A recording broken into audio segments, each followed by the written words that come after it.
NDA కూటమి అధికారంలోకి వచ్చి 100 రోజులు.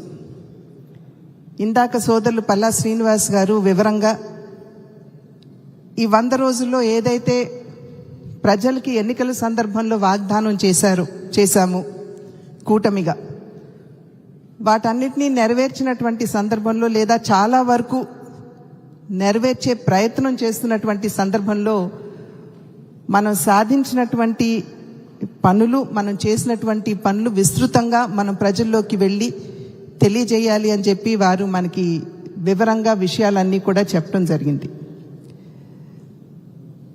అద్భుతమైనటువంటి విజయాన్ని ప్రజలు మనకు అందించారు.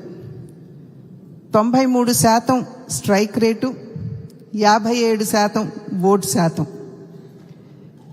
ఇది నిజంగా ప్రజలు మనని అనూహ్యంగా ఆశీర్వదించాలి అని చెప్పి గుర్తించవలసినటువంటి అవసరం చాలా ఉంది. ఈ ఫలితం ఏదైతే మనం ఈ ఎన్నికల్లో చూసామో ఇది కేవలం జయాపజయాలతో ముడిపడినటువంటి అంశం కాదు. ఇది ప్రజల యొక్క ఆకాంక్ష, అపేక్షలు ఈ యొక్క విజయంలో మిళితమై ఉన్నటువంటి విషయాన్ని ముందు మనమందరం కూడా గమనించవలసినటువంటి అవసరం ఉన్నది అని చెప్పి నేను గట్టిగా విశ్వసిస్తున్నటువంటి మాట. గడిచిన 5 సంవత్సరాల కాలం ప్రజలు, అదేవిధంగా ఆంధ్ర రాష్ట్రం ఏదైతే ఇబ్బందులు ఎదుర్కొందో, ఇక్కడ ప్రజలు ఎదుర్కొన్నారు. అభివృద్ధి అన్న మాటకి అర్థం లేకుండా పోవడం, పెట్టుబడులు రాష్ట్రంలోకి రాకపోవడం, పర్యవసానంగా మన బిడ్డలకి ఉపాధి అవకాశాలు లేకపోవడం, ఒక రకమైనటువంటి విధ్వంస వాతావరణం రాష్ట్రంలో ప్రబలి ఉండటం, అదేవిధంగా విద్వేషపూరితమైనటువంటి వాతావరణం కూడా మనం చూసాం.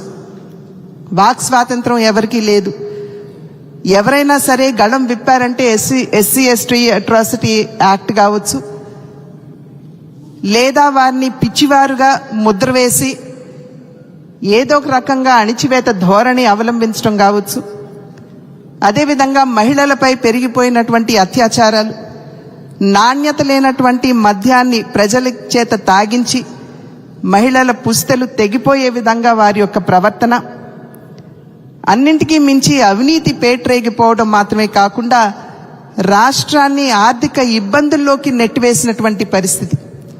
ఇవన్నీ కూడా ప్రజలు అనుభవించి ఉన్నటువంటి సందర్భంలో ఒక మంచి మార్పు రావాలి, ఒక మేలైనటువంటి ప్రభుత్వాన్ని, ఒక పార్టీని అధికారంలోకి తీసుకురావాలి, మంచి సుపరిపాలన ప్రజలకి అందిస్తూ ఒక పక్క సంక్షేమం, మరోవైపు అభివృద్ధి, ఈ రెండింటినీ కూడా సమన్వయం చేసుకుంటూ ముందుకు వెళ్ళేటువంటి ప్రభుత్వాన్ని తీసుకురావాలి అనేటువంటి ఆలోచనతోటి ప్రజలు ఈ ఎన్డీఏ కూటమిని ఆశీర్వదించినటువంటి విషయం మనందరికీ తెలుసు. తెలుగుదేశం పార్టీకి ఉన్నటువంటి పరిపాలన దక్షత కలిగినటువంటి నాయకత్వం చంద్రబాబు నాయుడు గారిలో, అదేవిధంగా ధైర్యంతో ముందుకు వెళ్ళేటువంటి నాయకత్వం జనసేనకి పవన్ కళ్యాణ్ గారి రూపంలో ఉన్నటువంటి సందర్భంలో ఆ పార్టీ, అదేవిధంగా అంకిత భావంతో అవినీతికి తావు లేకుండా నిస్వార్థంగా ప్రజాసేవ చేయగలదు భారతీయ జనతా పార్టీ యొక్క నాయకత్వం, నరేంద్ర మోడీ గారు అనేటువంటి విశ్వాసంతో ప్రజలు ఈ 3 పార్టీలు కూటమిగా ముందుకు వచ్చినటువంటి సందర్భంలో అనూహ్యంగా ఆశీర్వదించడం జరిగింది.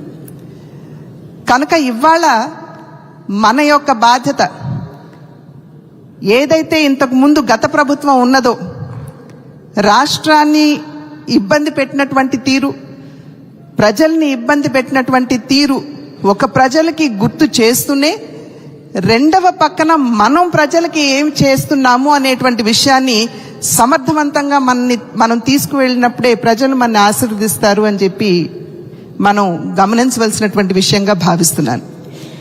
ఈ 100 రోజుల కాలంలో మనం చూసాం,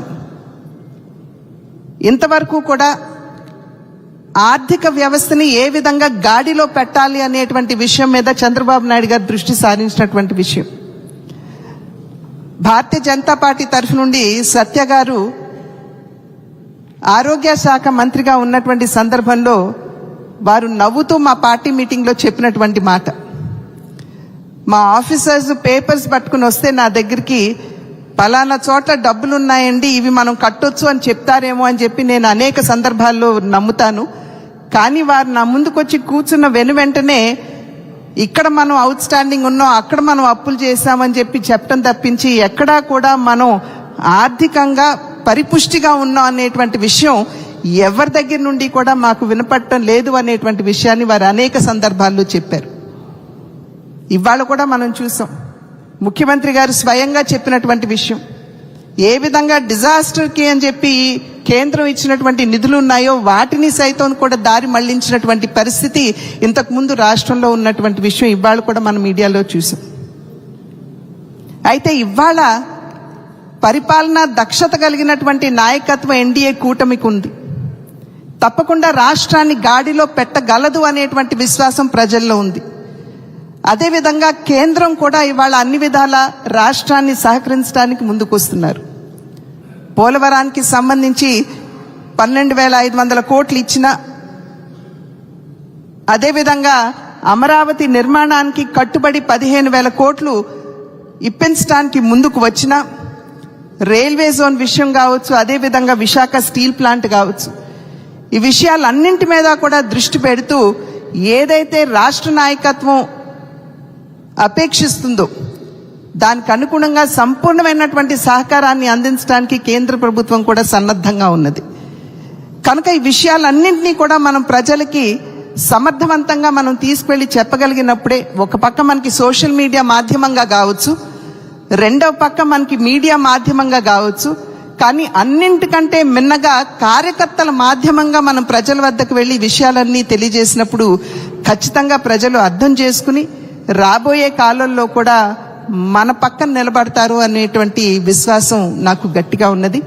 కనుక ఆ సందర్భంలో ఈ 100 రోజులు మనం అధికారంలోకి వచ్చినటువంటి నేపథ్యంలో ఇటువంటి కార్యక్రమాన్ని నిర్వహించుకుని ప్రతి ఒక్క విషయాన్ని చర్చించుకుంటూ ఏ విధంగా ప్రజల వద్దకు వెళ్ళాలి అనేటువంటి అంశాన్ని ఒకసారి సమీక్షించుకుంటూ ముందుకు వెళ్ళటం అనేది ఇది స్వాగతించదగ్గ విషయంగా భావిస్తూ, ఇది ప్రారంభం మాత్రమే. పెద్దవాళ్ళు అన్నట్లుగా every journey begins with the first step. ప్రతి ప్రయాణం మొదటి అడుగుతో ప్రారంభం అవుతుందని చెప్పి ఏదైతే పెద్దలు చెప్తారో ఇది ప్రారంభం మాత్రమే. ఇటువంటి సమీక్షా సమావేశాలు కావచ్చు, లేకపోతే అవగాహన సమావేశాలు కావచ్చు, ఈ కూటమి ఖచ్చితంగా నిర్వహించుకుంటుంది అని చెప్పి విశ్వసిస్తూ నాకు ఈ అవకాశాన్ని ఇచ్చిన పెద్దలందరికీ మీ